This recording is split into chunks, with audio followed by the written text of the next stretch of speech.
buenos días, maestra y compañeros. El día de hoy les vamos a presentar lo que viene siendo el teorema de Tales y el teorema de Pitágoras. Por nuestra parte, nuestro equipo está conformado por nuestra compañera Giovanna Espejo Hernández, nuestra compañera Evelyn Vidal, Esmeralda Loday López, Alfredo Guayna Ladrón Maldonado y yo, su servidor, Arturo Zapata Álvarez.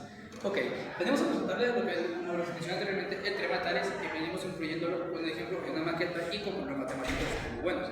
También el teorema de Pitágoras, que igual vendrá incluido una maqueta con ejemplos bastante buenos. Bueno, les dejo con mi compañero. Teorema de Tales. Es una ley de geometría que establece que si trazamos una línea paralela a cualquiera de los lados de un triángulo, obtendremos un triángulo semejante al original. Además nos indica que el diámetro de un círculo siempre forma un triángulo rectángulo cuando se conecta con cualquier punto en la circunferencia del círculo. Bueno, vamos a explicar cuánto mide un edificio con el teorema de Tales. Vamos a ver cuánto mide su sombra, que aquí podemos ver la fórmula que vamos a utilizar, que sería esta. Lo que significa serían estos, que es altura del edificio, altura del objeto de referencia, longitud de la sombra del edificio y longitud de la sombra del objeto, que el objeto sería pues aquí la persona, y hasta aquí llegaría la sombra.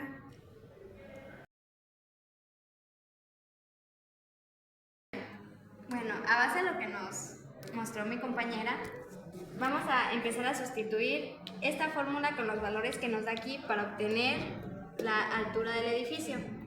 Lo primero que vamos a hacer es sustituirlo. Aquí nos muestra que primero se va a sustituir la h, que es la altura del objeto de referencia, que aquí mismo nos muestra que es 2 metros. Entonces 2 metros por 32 metros, que es la longitud de la sombra de este edificio, que aquí nos muestra también cuánto es, que son 32. Y todo esto lo vamos a dividir entre 4, que es la sombra de este muñequito, que es nuestro objeto de referencia.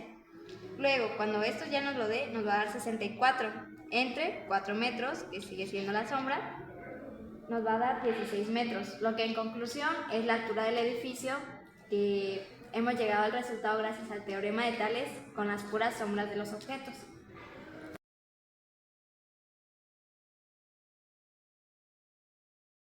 Buenos días compañeros, mi nombre es Alfredo Gaín y me toca presentarles el tema de teorema de Pitágoras.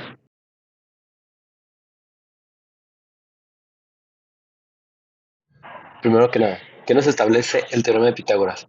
El teorema de Pitágoras nos dice que la suma del cuadrado en un triángulo rectángulo, el cuadrado de la hipotenusa será la suma de ambos cuadrados de ambos catetos.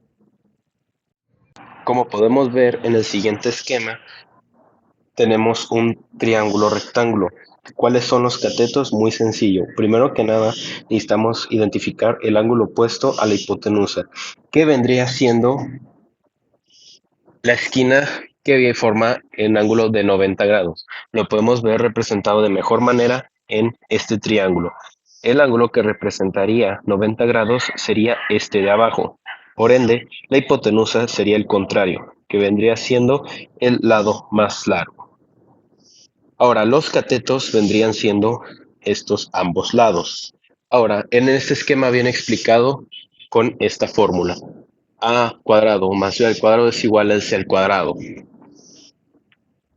Por ende, A al cuadrado, que vendría siendo el cuadrado del cateto A, más B al cuadrado, que vendría siendo el cuadrado del cateto B, sumándolos, tendríamos el resultado de el cuadrado del cateto C.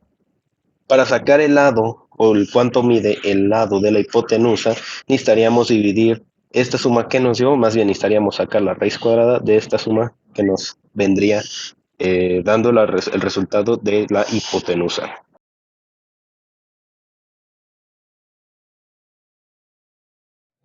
Ahora que ya vimos cuál es el teorema de Pitágoras y cómo funciona, ¿en qué podremos aplicarlo? Este teorema es muy práctico para poder conocer el lado desconocido de la hipotenusa o de un lado de un triángulo rectángulo. Se puede aplicar en diferentes áreas, ya sea como por ejemplo la construcción, la navegación o la geometría, entre otros ámbitos.